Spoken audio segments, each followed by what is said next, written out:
오늘은 말씀드린 대로 어린이 주일인데 제가 어른에게 설교를 하기로 한 것은 이 어린이들의 신앙이 어른들에 의해서 좌우되기 때문이지요. 영향을 너무나 많이 받습니다. 어른들의 믿음의 영향을 아이들은 굉장히 많이 받습니다. 최근에 교회에 오는 아이들 중에 좀 안타깝게도 이런 일이 많이 있으면 안 되는데 다른 교회에서 상처를 받고 오는 애들이 요즘 몇몇 아이들이 좀 있어요.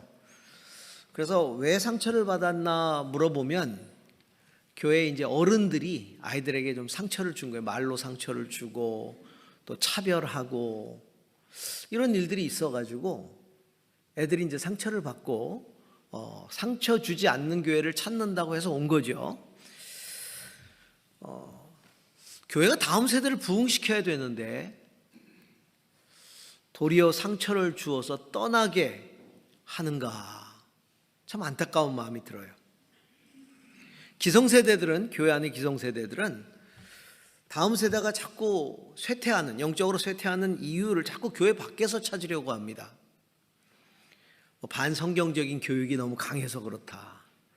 또 아이들을 유혹하는 세상 문화가 너무 강하다. 믿지 않는 친구들과의 관계가 너무 중요하기 때문에 그런 것이다. 물론 굉장히 중요한 원인이 되고 있죠. 그렇다면 내적인 원인은 없을까요? 전도되지 않는 원인을 찾기 전에, 왜 애들이 전도되지 않을까? 그런 원인을 찾기 전에 먼저 교회가 아이들이 떠나지 않도록 하는 동기부여를 왜 못할까? 그걸 고민해 봐야 되지 않겠습니까?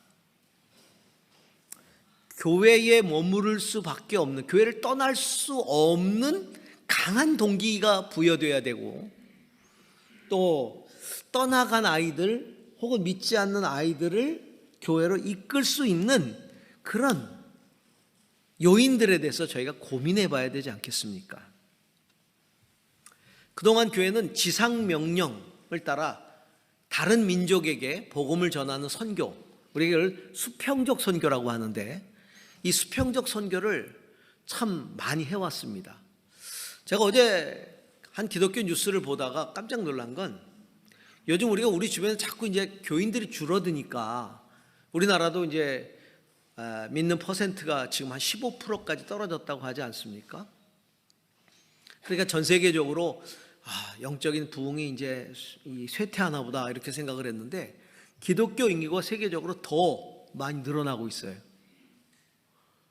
어제 보니까 최근 통계로 기독교 인구가 전 세계적으로 26억까지 늘어났다고 해요.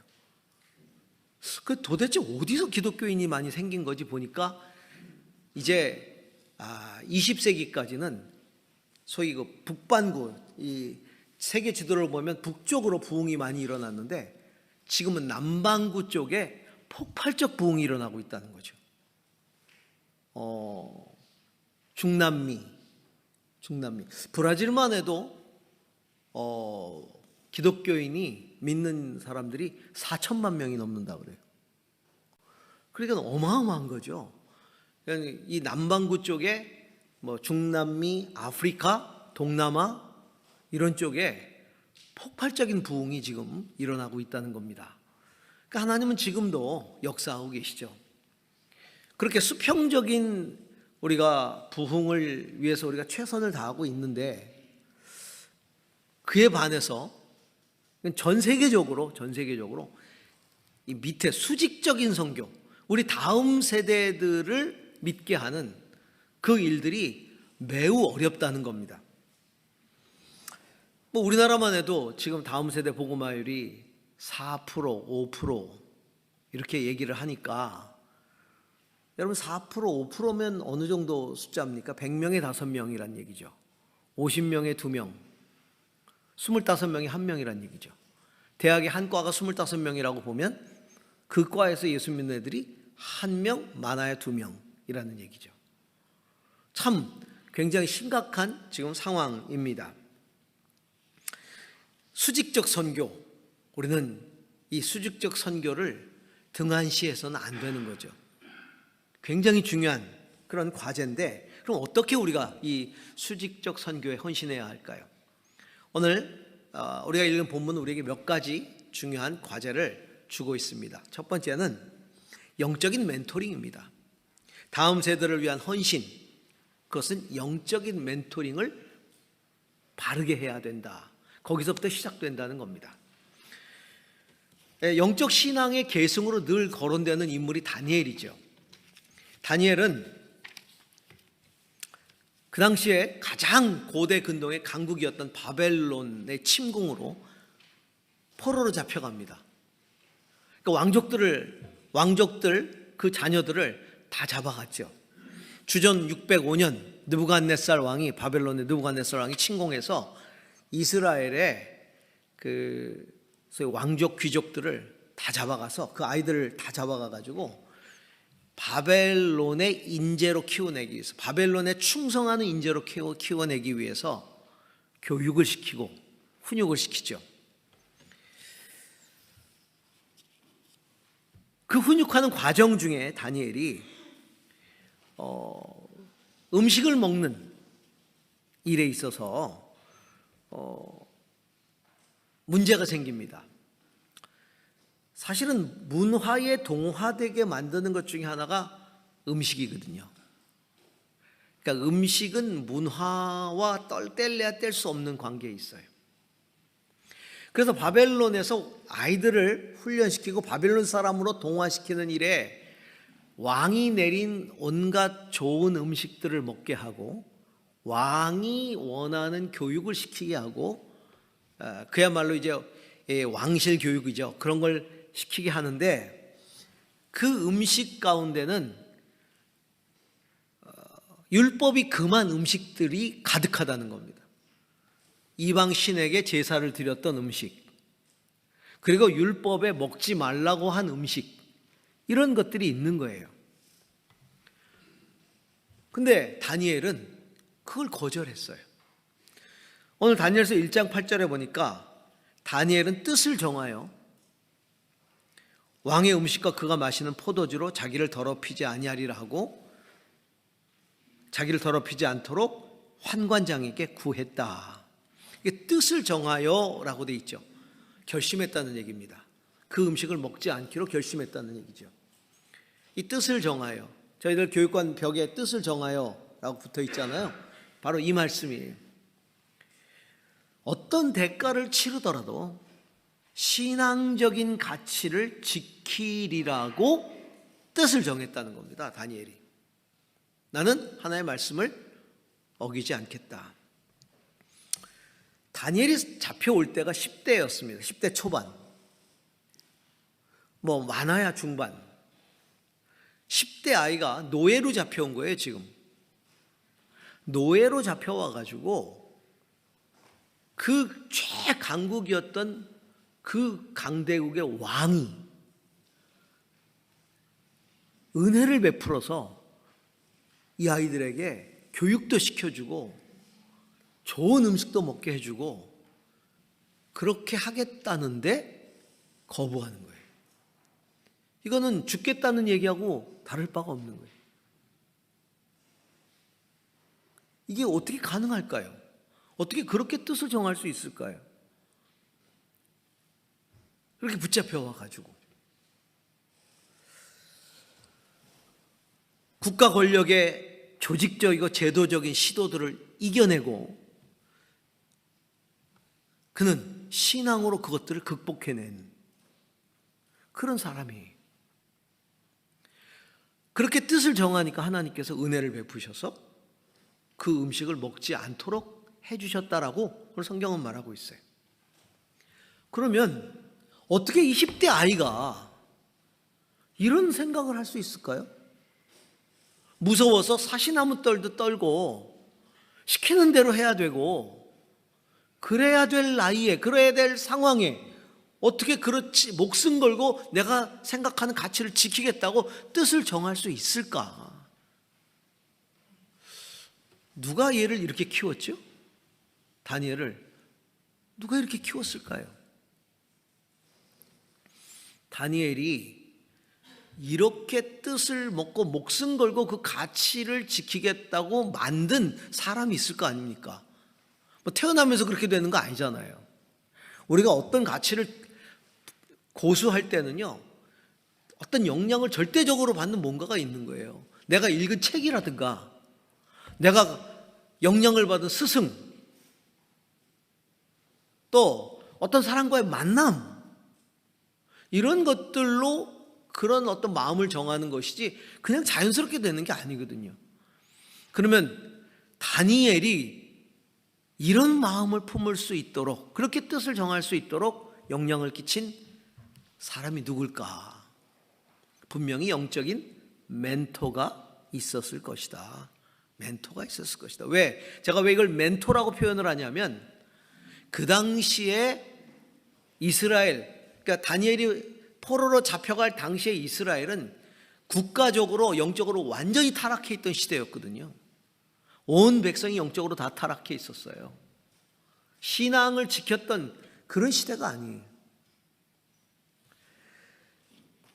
다니엘이 포로로 잡힐 때 그 당시에, 포로로 잡힐 당시에 여호야킴이라고 하는 왕의 시대에, 여호야킴이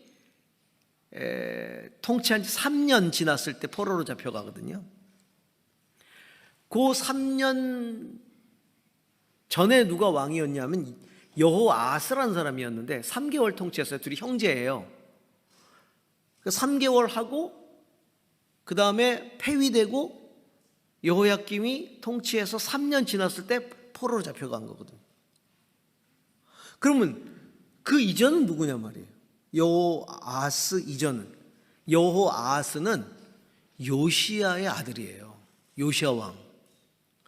우리가 아는 것처럼 요시야는 남유다에서 종교 개혁을 일으켰던 위대한 왕이잖아요. 그는 이스라엘의 무너진 신앙을 다시 세우기 위해서 엄청난 개혁을 일으켰어요. 성전을 다시 정화하고, 성전 신앙이 다 무너졌거든요. 성전에서 모이질 않았어요. 성전 신앙이 다 무너지고 폐허가 되고, 그 성전을 다 청소하고 다시 예루살렘 성전을 다시 회복하면서 그 성전을 청소하다 보니까 책이 발견이 됐는데, 그 책이 보통 학자들에 의하면 신명기 원본이라고 합니다. 신명기 원본이 거기 발견됐다. 그러니까 신명기라는 게 하나님의 율법서잖아요.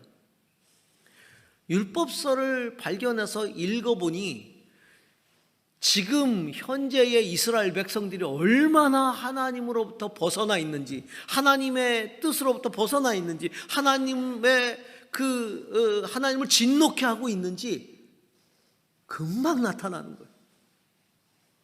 그래서 옷을 찢고 애통하고, 그러면서 그 신명기 율법에 따라서 개혁을 하는 거죠. 이방 신 제단을 다 회파해버리고, 이방 우상 다 무너뜨리고, 그 신에게 제사하던 제사장 잡아서 다 죽이고, 민간 신앙으로 퍼져 있었던 산당 신앙, 어느 왕도 그 산당 산당을 회파하는 데는 손을 못 댔어요. 그런데 산당을 다 부셔버렸어요. 다 회파하고, 그리고 절기를 다시 지키기 시작하고, 절기 안 지켰거든요. 신앙이 완전히 무너진 거죠. 그 절기를 다시 시작하고, 이 일을 했던 사람이 요시야예요. 그러면 짧은 인생이지만, 10대 짧은 인생이지만 3년 여호야킴, 그리고 여호아스 3개월, 이 기간에 타락했던 사람들의 영향이 아닌 그 이전 요시야 왕의 그 종교 개혁 가운데에 있었던 영적인 그런 무브먼트, 그리고 영적인 가치, 이런 것들이 다니엘에게 들어와 있었다. 그러면 이 다니엘에게 그것을 넣어준 누군가가 있을 거 아닙니까? 물론 그가 왕족이었기 때문에 왕궁에서 요시야의 영향을 받았을 수도 있고, 그리고 그때 다니엘을 교육시켰던 어떤 스승이었을 수도 있고, 그 다음에 아니면 다니엘과 그 세 친구들이 그 같은 영성을 가졌잖아요. 그 세 친구들이 서로 영적인 영향을 끼쳤을 수도 있고, 그래서 다니엘에게는 그런 영적인 멘토가 있었다는 겁니다. 영적인 멘토가.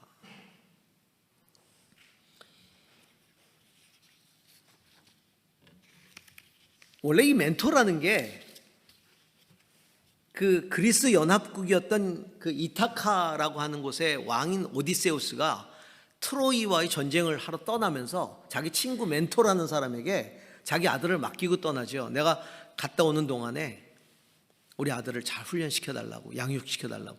그래서 10년 만에 돌아왔는데 아들이 너무 잘 자라 있는 거예요. 그 친구가, 멘토라는 친구가 너무 훈련을 잘, 이 훈육을 잘 시킨 거죠. 그래서 이제 이 멘토링이라는 말이 거기서 나왔어요.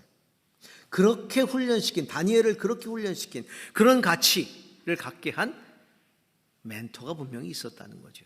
신앙의 계승은 이렇게 영적인 멘토를 통해서 이루어져 가는 거죠. 그러면 누가 이 시대에 이 영적인 멘토의 역할을 우리 자녀들에게 할 겁니까? 누가 우리 자녀들을 다니엘처럼 키워낼 거예요? 부모가 멘토가 돼야 되지 않겠어요? 영적 멘토가. 부모가 제일 오래 같이 살잖아요. 또 교회 학교 교사들 그 역할을 해야 되지 않겠습니까? 믿음의 선배들 그 역할을 해야 되지 않겠습니까? 신앙의 계승은 멘토링을 통해서 계승돼야 돼요. 저는 저와 여러분이 우리 기성세대가 우리 다음 세대의 영적인 멘토들이 다 될 수 있기를 주의 이름으로 축복합니다. 그 역할을 우리가 제대로 해내야 되겠죠. 그 다음에 중요한 것은요, 그러면 뜻을 정한 인생을 살도록 했는데 다니엘로 하여금 뭘 향한 뜻을 정하는 건가가 중요하겠죠. 무엇을 하기로 뜻을 정하도록 만드느냐, 내가 영적인 멘토링을 통해서 그 아이가 어떻게 무엇을 위해서 뜻을 정하도록 할 것이냐, 이게 중요하지 않겠습니까? 다니엘이 그의 인생을 쭉 우리가 볼 때 크게 세 가지의 뜻을 정했는데, 그 첫 번째는 하나님만을 섬기기로 뜻을 정한 거예요. 누가 뭐라 그래도, 누가 어떤 방해를 하더라도 나는 오직 하나님께만 절하고 경배하겠다. 오직 하나님을 섬기겠다. 하나님만이 나의 왕이시기 때문에 내가 예배할 자이기 때문에 나는 그 예배를 포기하지 않겠다. 뜻을 정한 거예요.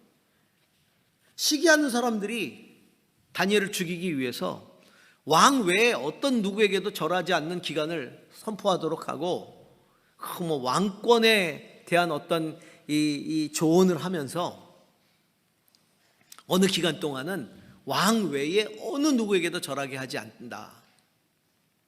사실은 다니엘이 매일 3번씩 하나님께 기도한다는 걸 알고 있었기 때문에 일부러 그렇게 한 거죠.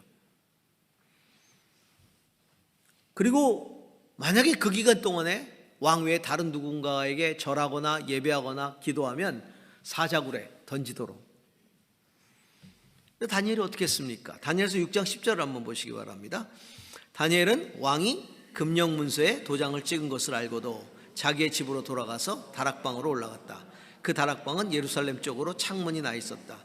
그는 늘 하듯이 하루에 3번씩 그의 하나님께 무릎을 꿇고 기도하며 감사를 드렸다. 포기하지 않은 거예요. 멈추지 않은 거예요. 그래서 사자굴에 던져지잖아요. 하나님이 그를 건지시고요. 하나님만을 경배하기로. 그 다음에 두 번째 그가 뜻을 정한 것은 말씀만을 따라 살기로 뜻을 정한 거예요. 하나님의 가치를 따라 살기로. 그는 10대 때 붙잡혀 와서도 하나님의 말씀을 따라 왕의 음식을 거절했죠. 말씀을 따라 살기로 결정했기 때문에 거절한 거거든요. 오랜 시간 그는 지도자로서 일을 하면서, 그가 60년간 총리로 일을 했거든요. 제국은 계속 바뀌었어도. 그때마다 다니엘을 모함하려던 사람들이 다니엘을 책 잡을 것을 찾았어요. 어떻게든지 뭔가 잡아내가지고 모함하려고. 잡아내지 못했어요. 그러니까 경배하지 못하게 한 거예요. 자, 다니엘서 6장 4절을 보시기 바랍니다. 그러자 다른 정승들과 지방 장관들이 다니엘이 나라 일을 잘못 처리한 것을 찾아내려 하였다. 그러나 그들은 그에게서 아무런 실책이나 허물을 발견하지 못하였다. 다니엘이 임무에 충실하여 아무런 실책이나 허물이 없었기 때문이다. 그는 하나님의 말씀대로만 산 거예요. 하나님의 가치대로 살아간 거예요. 그러니까 책 잡을 것이 없었어요. 다니엘은 일평생 하나님의 말씀대로 살기로 뜻을 정한 거예요. 그리고 세 번째로 다니엘은 하나님이 자기를 부르신 그 부르심의 소망, 목적, 비전을 이루기 위해서 살기로 뜻을 정한 거예요.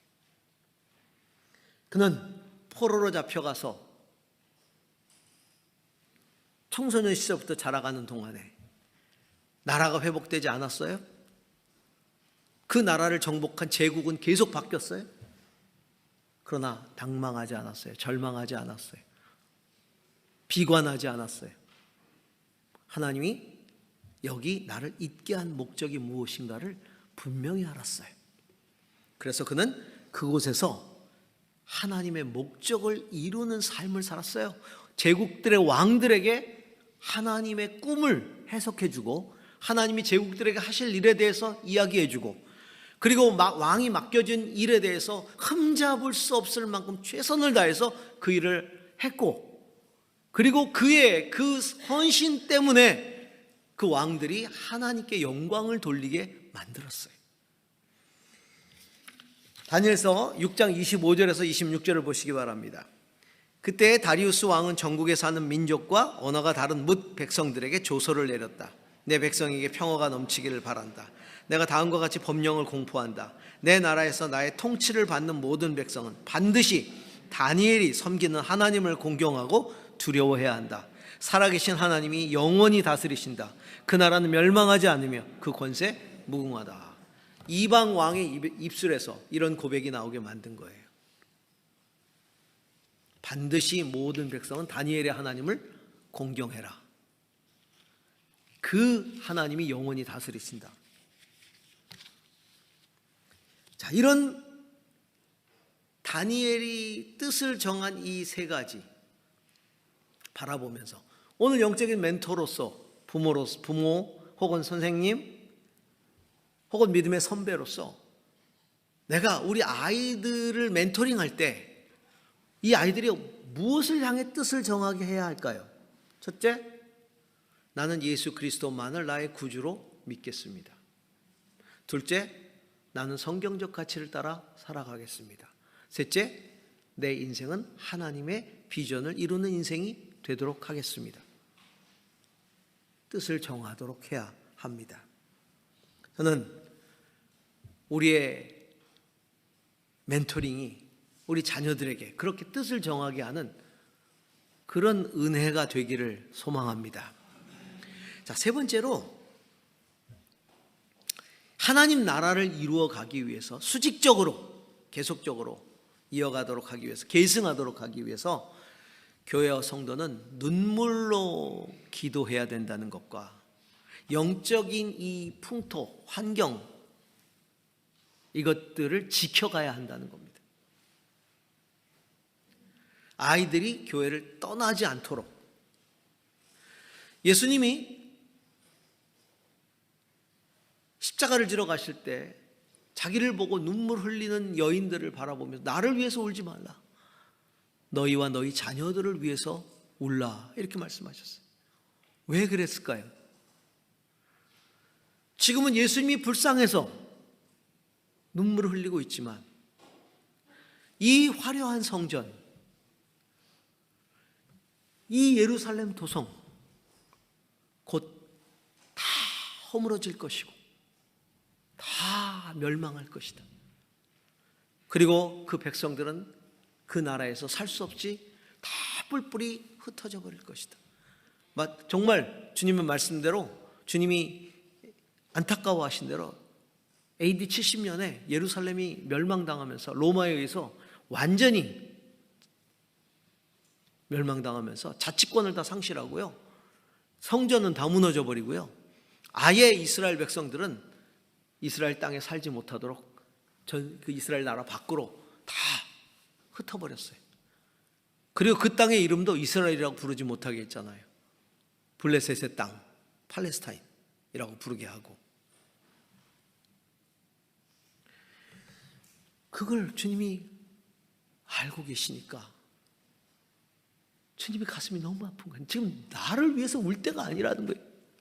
너희 기성세대의 죄 때문에, 기성세대의 잘못 때문에 영적인 이 환경이, 이 생태계가 다 무너져 버린다는 겁니다. 다음 세대가 계승할 땅이 없다는 거예요, 신앙을.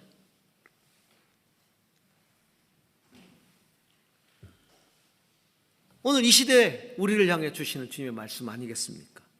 다음 세대를 위하여 울라. 다음 세대를 위하여 울라. 교회를 떠나버린 세대들, 교회에 관심 없는 세대들, 교회를 증오하는 세대들을 바라보면서 눈물 흘려야 한다. 너무 안타까워요.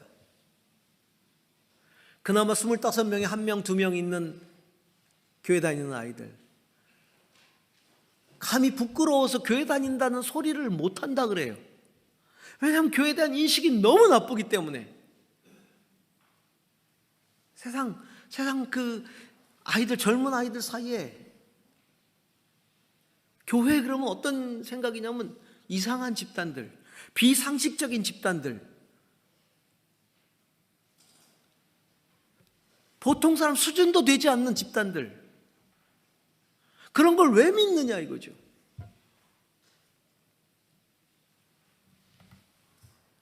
여러분, 우리가 지금 우리 안에서 우리들만의 리그를 벌이면서 신나하지만 세상의 다음 세대들은 교회를 바라보는 전혀 다른 인식을 가지고 있다는 거죠. 저는 우리 자녀들 세대와 대화를 하면서 아주 정말 리얼하게 그 소리를 듣습니다. 세상 우리 자녀를 빼앗아 갔다고 얘기하지만 아니에요. 잃어버린 거예요. 떠나간 거예요.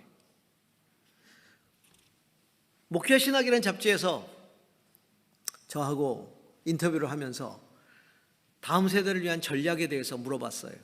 목사님, 다음 세대 부흥을 위한 전략이 뭡니까? 그때 제가 전략은 너무 많습니다. 이미 수많은 전문가들이 있고, 다음 세대 교육 전문가들이 있고, 수많은 전략들이 세워져 있는데 중요한 건 전략이 아니라 생태계가 무너졌습니다. 여러분, 철새가 다 떠나가 버렸는데, 생태계가 무너져서 철새가 떠나버렸는데, 거기다가 새가 올 수 있는 새장을 마련해주고 먹이를 갖다 놓고 한다고 해서 오겠습니까? 생태계가 다시 회복되지 않으면 안 오는 거죠. 영적인 생태계를 회복해야 돼요. 영적인 생태계가 바뀌어야 된다. 그랬더니 그러면 영적인 생태계가 어떻게 바뀌어야 됩니까? 제가 2가지를 얘기했어요. 하나는 우리가 모여있는 이 교회라고 하는 땅이, 이 생태계가 거룩한 진리가 증명되는 땅이어야 한다. 거룩한 진리가 증명되는 땅이어야 한다. 기성세대가, 예수를 믿는 기성세대가, 교회라는 곳 안에 들어와 있는 기성세대가 자기가 믿는 성경적 가치, 특별히 절대가치라고 말하는 이 성경적인 가치가 진리라는 것을 기성세대가 삶으로 증명해야 한다. 그것을 삶으로 증명할 수 없다면 우리의 다음 세대들은 그것을 진리라고 말하지 않을 것이다. 인정하지 않을 것이다. 왜냐하면 우리 아이들은요, 이미 절대 가치가 없다라고 배운 세대들이에요. 모든 것이 다 상대적이고 상황적인 가치일 뿐이지 절대 가치라는 건 존재하지 않는다라고 못이 박히게 들었고 배운 아이들이 절대 가치를 이야기하는 교회 안에서 그 절대 가치가 정말 맞다는 것을 무엇으로 받아들이고 무엇으로 그 아이들을 설득할 수 있을까요? 그것은 기성세대가 믿는 그 진리를 삶으로 보여주는 길밖에 없어요. 교회라는 곳은 세상이 가질 수 없는 고귀한 가치를 가지고 있구나. 그 가치를 붙들고 성도들이 살아가고 있구나. 그럼 그 가치가 뭐지? 나도 한번 귀를 기울여 볼까? 여러분, 아이들이 늘어날 수 있는 길은 선생님들이 가서 전도하는 게 아니에요. 애들이 애들을 데려와야 돼요. 아이들을.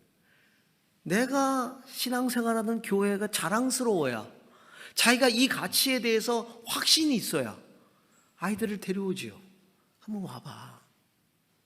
난 너무 좋아. 너무 행복해. 나를 봐. 그래, 널 보니까 뭐가 있는 것 같아.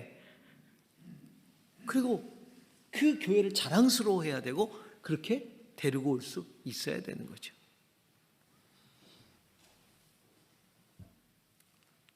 너무나도 상식적이며, 여러분, 우리가 오해하지 말아야 될 것은 초상식과 비상식은 다른 거예요. 하나님의 역사가 초상식적으로 일어난다고 해서 우리의 성경적 가치가 삶으로 드러나는 이것이 비상식적이어서는 안 된다는 거죠. 지극히 상식적이어야 돼요. 합리적이어야 돼요. 정의가 살아 숨쉬어야 돼요. 그래야 아이들이 절대 가치를 수용합니다. 이런 건 어디서도 지나가 못 봤는데 왜 교회는 그런 것들이 있을까? 그 절대 가치라는 게 이런 거구나를 받아들일 수 있어야 되죠. 또 하나의 생태계가 있어요. 그게 뭐냐? 세상에는 없는 그것. 세상은 도무지 따라올 수 없는 그것. 그게 뭐냐면 무한 사랑이에요. 무조건적인 사랑이에요. 무조건적인 사랑. 그게 있어야 돼요.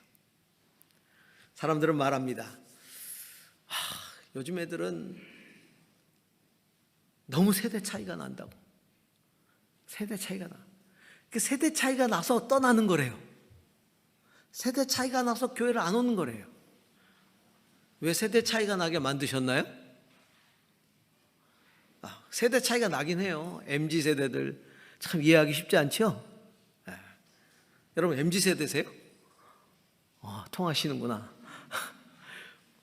당혹스러울 때가 많아요. MZ세대들 이렇게 보면, 제가 청소년 사역을 하지만 당혹스러울 때가 많아요. 애들. 근데 세대 차이가 많지만 이걸 극복하는 길이 하나 있는데 그게 뭐냐면 무한 사랑이에요.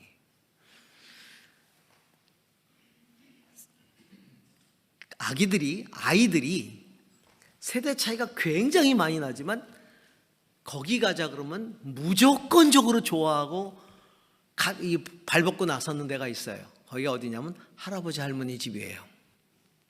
할아버지 할머니 집에 간다 그러면 애들이요 너무 좋아하죠. 할아버지 할머니 집에 왜 좋아해요? 할아버지하고 할머니하고 말이 통해요? 가치가 같아요? 아니에요. 세대 차이 엄청나지만 이유는 딱 하나예요. 할아버지 할머니는 무조건적인 사랑이에요. 무조건적인 사랑. 그냥 좋아해요. 그냥 엄마 아빠는 조건적인 사랑하죠. 그렇죠? 근데 할아버지 할머니는 달라요. 그래서 저는 하나님의 사랑이 할아버지 할머니 사랑으로 이해가 돼요. 손주를 낳아보니까 이게요, 손주가 이제 옵니다. 이렇게 할아버지한테 오잖아요. 합의라 그러고 합의. 그럼 딱 현관문 열고 딱 들어서 제 얼굴을 딱 봅니다. 합의야 그러면요, 이렇게 엄마한테 안겼는데 발로 막 그냥 난리가 나요. 난리가 나. 합의 그 소리에 막 난리가 나죠. 손 뻗고 그냥 그냥 무조건적인 사랑이거든요. 오면 피곤해져요. 집에 오는 순간부터 하비는 피곤해져요. 사생활이 사라지고요. 쫓아다녀야 되고요. 다 끄집어내고요. 그래도 쫓아다니면서. 무슨 말씀드리냐면요, 교회는 애들이 교회 가자, 좋아, 가야 돼, 너무 좋아, 그냥 좋은 거예요. 할아버지 할머니라는 그것만으로도 그냥 좋듯이 교회는 아이들이 정말 가고 싶은 것, 학교에서도 받지 못하는 사랑, 집에서도 받지 못하는 사랑을 받을 수 있는 그것이 교회. 무조건적인 사랑이 있는 곳. 어떤 분이 저한테 그랬어요. 목사님, 그래도 야단을 쳐서라도 가르칠 건 가르쳐야 되지 않겠습니까? 교회에서? 그래서 제가, 부모도 못 고치는 걸 왜 고치려고 그러세요? 그래서 부모도 못 고치는데, 걔 일주일 내내 데리고 사는 부모도 못 고치는데, 장로 목사인 부모도 못 고치는데 왜 교회에서 야단 쳐서 고치려고 그러냐? 무조건적으로 사랑해 주시라. 무조건적으로. 무조건적으로. 그럼 애들이요, 교회 가고 싶어. 일단 교회 가고 싶어져야 그 다음에 말씀에 귀를 기울이는 거예요. 그저께인가요? 재밌는 얘기를 하나 들었어요. 우리 부처의 청소년 부서에 우리 허진호 목사님을 잘 아는 어떤 간사님 아들이 이제 교회를 온 모양이에요. 그래가지고 그 아빠가 넌지시 물었대요. 삼촌, 이게 가까우니까 삼촌이라고. 삼촌 어때? 설교 들을만해? 삼촌 설교 잘하셔? 이렇게 물었답니다. 그랬더니 응, 애쓰고 계셔. 응, 애쓰고 계셔. 그러더래요. 애쓰고 계신다고. 됐죠 뭐. 그렇죠? 아니 뭐 제가 아이들 부서에 가서 설교하면, 벌써 부처에 가서 설교하면 막 설교를 열심히 하잖아요. 그럼 애들 표정이 그래요. 애쓰고 있네.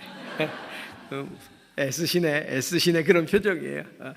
은혜를 받아주고 있는 표정. 그래도 아이들이 거기 앉아서 설교를 듣고 아멘하고 교회 나오고 얼마나 감사해요. 영적인 생태계를 바꿔가는 거예요. 의롭고 사랑이 충만한 생태계가 되면 친구 데려와요. 친구 데려와요. 그러면서 부흥이 이루어지는 거예요. 하나님 나라가 수직적으로 확장되어 가는 것이죠. 사랑하는 성도 여러분, 예수님이 그 일 하셨잖아요. 진리를 위해서 관습을 깨뜨렸잖아요. 그 진리를 전하기 위해 세리를 만나주시고 창기에게 다가가시고 말씀을 전하시고 그들과 밥을 같이 먹으시고 어린아이를 품으시고, 그게 예수님이셨잖아요. 오늘 우리에게 필요한 건 그런 예수님의 마음 아니겠습니까? 그런 영적인 멘토로서 우리가 다음 세대를 또 계승해가는, 신앙을 계승해가는 저와 여러분이 될 수 있기를 주의 이름으로 축복합니다. 기도하십시다.